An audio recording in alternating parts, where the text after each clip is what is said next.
اعوذ باللہ من الشیطان الرجیم، بسم اللہ الرحمن الرحیم۔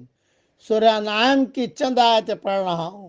آیت نمبر 125، آیت نمبر 126، آیت نمبر 127۔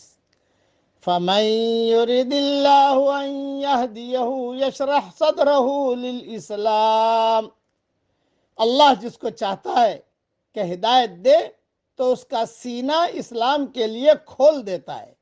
وَمَن يُرِدْ أَن يُضِلَّهُ يَجْعَلْ صَدْرَهُ ضَيِّقًا حَرَجًا كَأَنَّمَا يَصَّعَّدُ فِي السَّمَاءِ، اور جس کو چاہتا ہے کہ گمراہ کرے تو اس کے سینے کو بالکل تنگ کر دیتا ہے جیسے آسمان میں چڑھنا پڑ رہا ہو۔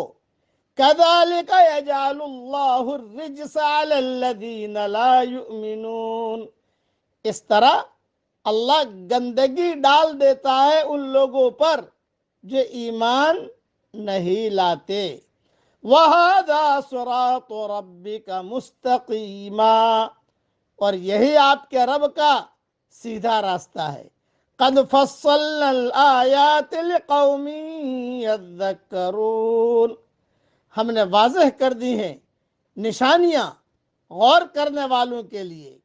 لَهُمْ دَارُ السَّلَامِ عِنْدَ رَبِّهِمْ، انہی کے لیے سلامتی کا گھر ہے ان کے رب کے پاس۔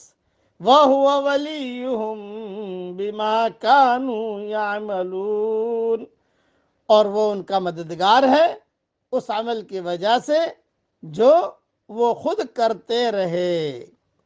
مختصر تشریح اس کی سن لیجئے۔ خدا کے یہاں جو کچھ قیمت ہے وہ عمل کی ہے، نہ کہ کسی اور چیز کی۔ جو شخص عملی طور پر خدا کی فرما برداری اختیار کرے گا وہی اس قابل ٹھہرے گا کہ خدا اس کی دستگیری کرے اور اس کو اپنے سلامتی کے گھر تک پہنچا دے۔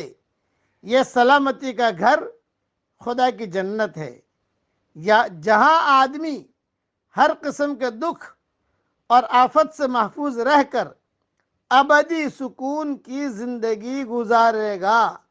خدا کی یہ مدد افراد کو ان کے عمل کے مطابق موت کے بعد آنے والی زندگی میں ملے گی، لیکن اگر افراد کے قابل لحاظ تعداد دنیا میں خدا کی فرما بردار بن جائے تو ایسی جماعت کو دنیا میں بھی اس کا ایک حصہ دے دیا جاتا ہے۔